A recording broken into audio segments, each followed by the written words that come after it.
Have you not heard? Has it not been told? There is a story of old.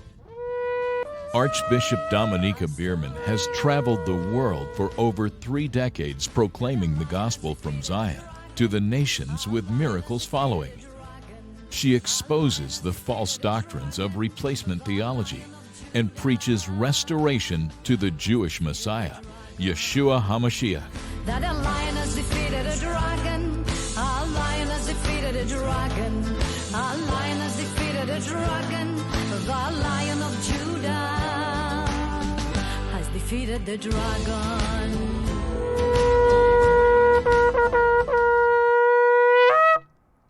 Hallelujah. Hallelujah. Today we're going to talk about Mother Rachel. Raquel. Rachel, the one that was so loved by Jacob and yet suffered. Rachel and Jacob had a kind of a tragic romance, just kind of like Romeo and Juliet, but it's kind of the biblical Romeo and Juliet in this case. We're going to see how come, what happened, and how Rachel was managing with all of the setbacks in her life. Rachel is the third mother of Israel. And Rachel was a shepherdess. In fact, her name, Raquel, means a ewe lamb. And she was a shepherdess. And Jacob had been sent by his mother Rebeca to go and find for himself a bride far away from Canaan. She didn't want him to have the women of Canaan. She wanted him to have women that came from around the surroundings of the areas where Abraham came from. And so he goes back to the area of Assyria, Aram at the time, and he goes back to try to find that wife of his. And he comes to the well, and the well is the place of meeting for everybody, but most particularly for women. In fact, women very often could be found at the well. They were the water carriers, and often they were even the shepherdesses. In this case, the shepherds also came to the well to water the flocks. And Rachel was a shepherdess, a pastor of sorts, right? A shepherdess, and she came as well. And it was love at first sight. Let's take a look. What happens in Genesis 29, 9 to 12. While Jacob was still speaking with the other shepherds, Rachel came with a flock that belonged to her father, for she was a shepherdess. Now when Yaakov saw Rachel, Raquel, the daughter of Laban, his mother's brother, Jacob stepped forward and rolled the stone away from the mouth of the well and watered the flock of Laban, his mother's brother. Then Jacob kissed Rachel and lifted up his voice and wept. Then Jacob told Rachel that he was her father's relative and that he was Rebekah's son. So she ran and told her father. So immediately this young girl simply moves the heart of Jacob. He begins to weep. He becomes so emotional when he meets her, of course, because he knows that finally he has connected with the family of his mother and he could be able to even find a bride. So he goes and runs after her. Laban receives him, welcomes him very nicely, very warmly. And Jacob, being the man that he is, as I said in the episode about Rebecca, that Jacob was not an usurper, he was not a deceiver. He sought to do what is right at all times. And in this case, the same. He didn't want to stay in the house of Laban just as a leech, just eating and drinking and doing nothing. But rather, he offered to serve Laban and to work for his food. And he did work for his food, but Laban never paid him any wages. He just worked and worked. And we're going to see this straight in Jacob's life, that he was a hard worker all the time. Every time trying to do the right thing in every situation, in spite of all the setbacks. In Genesis 29, 15 to 18, Laban wakes up that he's not paying wages to Jacob. And this is where we have Rachel coming into the picture. Then Laban said to Jacob, should you, my relative, serve me for nothing? Tell me, what should your wages be? Now Laban had 2 daughters. The name of the older was Leah, and the name of the younger was Rachel. Leah's eyes were delicate, but Rachel was beautiful in form and appearance. Jacob was in love with Rachel. So he said, let me serve you for 7 years for Rachel, your younger daughter. So Laban agrees, absolutely. He says, not a problem. Go ahead and work for me for 7 years, and you will get Rachel as your wife. Well, imagine, this Jacob was so in love with Rachel. It was love at first sight, this Romeo and Juliet kind of story. And he sets to work, and it says that actually it's really like only a few days. In Genesis 29, 19 to 23, Laban said, it's better that I give her to you than I give her to another man. Stay with me. So Jacob worked for Rachel 7 years, yet in his eyes it was like a few days because of his love for her. Then Jacob said to Laban, give me my wife, for my days are completed, so I may go to her. So Laban gathered all the men of the place, and he prepared a feast. When it was evening, he took his daughter Leah and brought her to him, and he went to her. Well. You know, in a wedding feast, people drink wine. And normally, like by the end of the wedding feast, everybody's a bit tipsy. And then on top of it, it becomes dark. And as everybody's tipsy and it becomes dark, actually Laban is a deceiver. Laban is definitely an usurper deceiver, not Jacob. Laban comes and tricks him. And of course, at that time, you know, women were covered completely. Like today, you may see many Arab women or Muslim women, they're very covered. They've got a burqa, they've got all kinds of headpieces and the long dresses and that. And sometimes you do not really see who is behind the veil. And so he simply receives the woman believing in good faith, naively, that this man Laban is going to fulfill the promise that he gave him. He's been working his heart out. And then he gives him Leah. But oh boy, he wasn't happy, because there he found that it was Leah. In Genesis 29, 24 to 30, Laban also gave her Zilpah, his female servant, to his daughter Leah, as a female servant. So when it was morning, behold, there she was, Leah. So he said to Laban, what is this you've done to me? Wasn't it for Rachel that I worked with you? So why have you deceived me?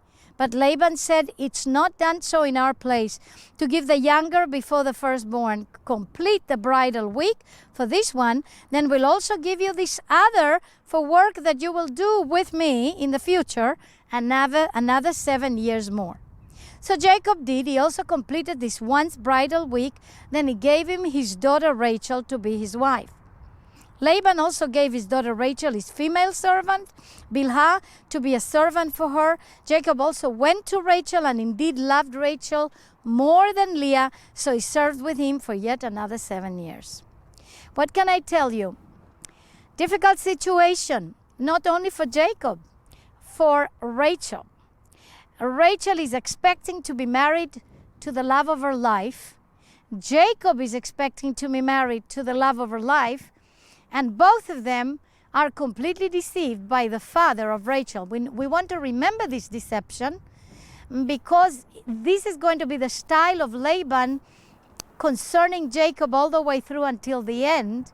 And we're going to see how this must have affected Rachel, his daughter, because her own father literally betrayed her and gave her elder sister to her betrothed. They were betrothed, technically. And so Rachel now becomes the love of the life of Jacob, but the one that is actually giving birth is Leah. Remember that the first seed of Jacob was given to the womb of Leah. And so we see here that Leah is the one that begins to give birth. She's very fruitful. She's multiplying. She seems to be blessed. but Rachel is not.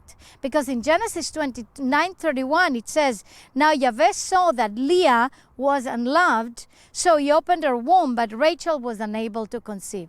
I'm going to tell you something. Often, Yahweh is a just God. And he likes to even out things and, balance things out. He saw that Leah was rejected. She was unloved. She was not as beautiful as Rachel. And so what did he do? He gave her children. He wanted to comfort her. He didn't want her to be depressed all day long. So he blessed Leah. Later on, when we will talk about Leah, we will see what kind of a character Leah had. But right now, for Rachel's sake, we need to realize that Rachel now, she's the most loved, but she's a barren womb. She cannot have any children. And therefore, that causes her also to become jealous of her elder sister.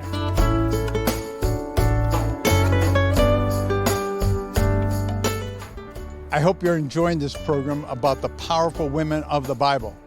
Actually, I had a problem with women in leadership, and I wrote a book to help you.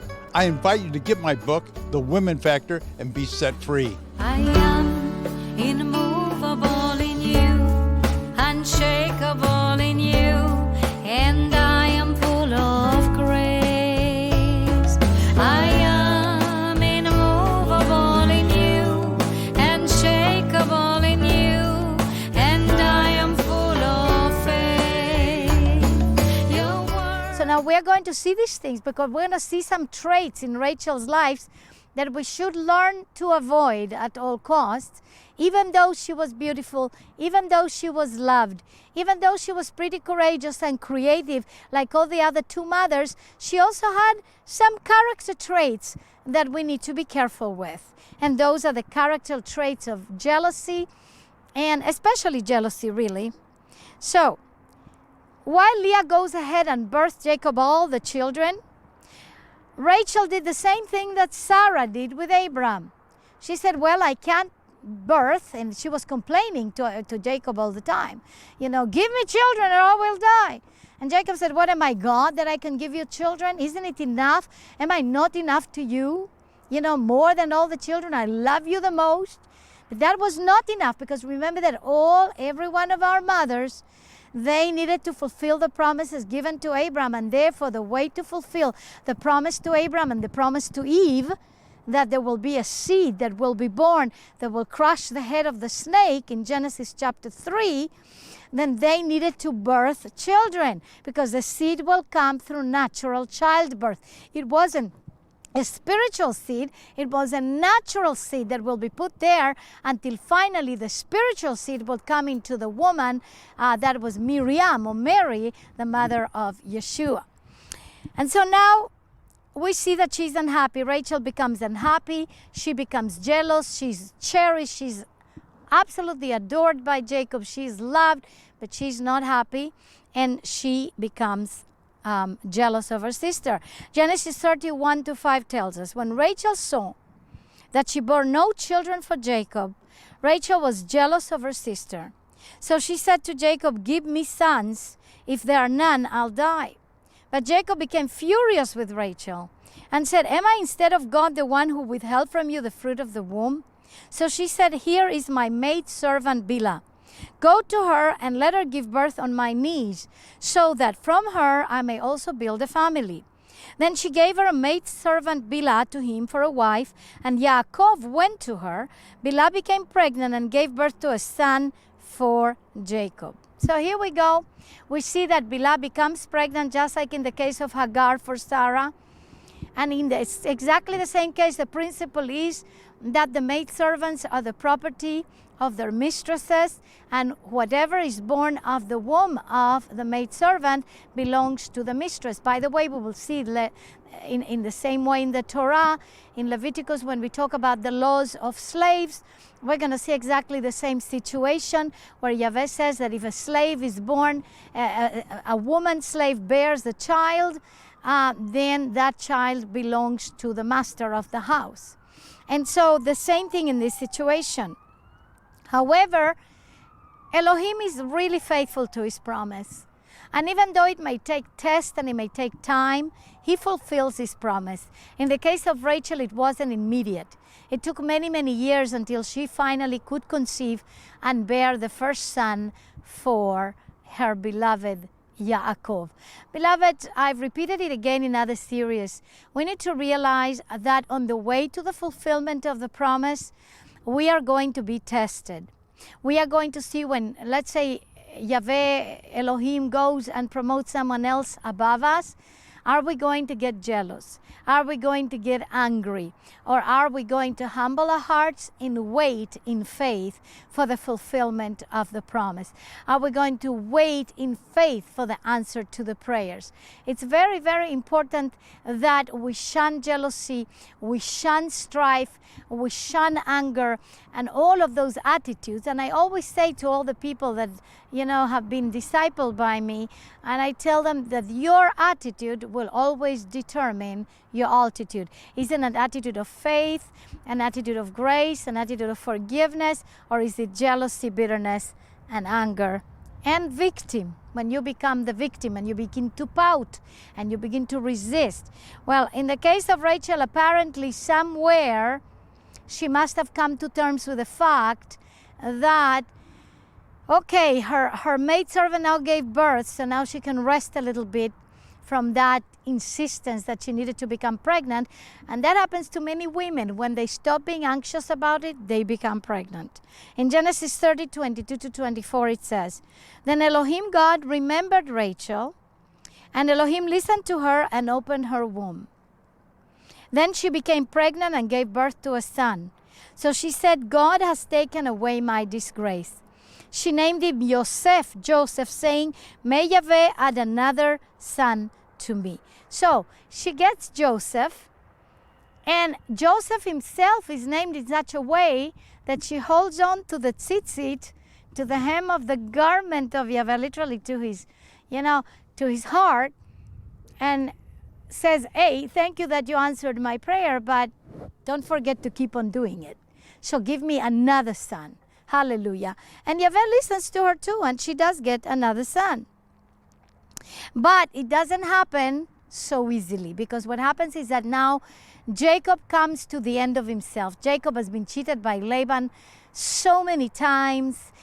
Laban cheats him in the wages. He cheated him in the wife. Laban has become really an enemy of Jacob in every way, shape, and form. And Jacob knows that it's time for him to leave. And the God of his fathers, the father Abraham and Isaac, which is the God of Israel, visits him and gives him a strategy on how he should leave Laban and go back to Canaan. It was time to return to the land of Canaan. The mission was accomplished. Jacob already found a bride, not bride, but 2 brides and 2 maidservants. Now he has a lot of children, 12 children and 1 daughter. And now it's time to take all of his family back to the land of promise, to Canaan. But something happens on the way. And we're going to take a look at this. As he's preparing to leave, and he gathers all of his family and tells them it's time to go back to Canaan, and he already has a lot of flock, because we're not going to enter into the story, but Jacob had a dream on how to obtain a flock because Laban was cheating him all the time. And he said to Laban that he wanted to leave, but his wages would be that all of the speckled and spotted sheep and goats, they belonged to Jacob. In other words, whenever speckled and spotted goats would be born, they would belong to Jacob, and he will build up his flock that way, because after so many years of serving Laban, he didn't have anything to his name. That's how unrighteous Laban was with him. And so Yahweh showed him in a dream that he was going to bless him in such a way that all of the strong sheep and goats would bear speckled and spotted. And eventually he had a flock that was even stronger than Laban, but he knew that Laban wasn't going to let him live so easily, so he actually escapes Laban. And let's see what happens with Rachel when he decides to escape Laban, the father of Rachel. In Genesis 31, 19 to 24, we read, But while Laban went to shear his flocks, Rachel stole the idols that belonged to her father. While Jacob stole the heart from Laban, the Aramean, by not telling him that he was fleeing. he himself fled with everything that belonged to him. And he got up and crossed the river and set his face toward the hill country of Gilead. When Laban was told on the third day after Jacob had fled, he took his relatives with him and pursued him a 7 days' journey. Then he overtook him in the hill country of Gilead. But Elohim God came to Laban the Aramean in a dream at night and said to him, watch yourself, lest you say anything to Jacob, good or bad. So even though Laban was after Jacob, he was really upset. He could have actually killed him. Elohim vindicated Jacob. He didn't see Jacob as an usurper or as a thief. And that's again part of all of these wrong theologies about Jacob that are rooted in anti-Semitism. He didn't see Jacob as a thief or as an usurper. He saw Jacob as somebody that was executing justice because Yahweh himself had given Jacob that flock.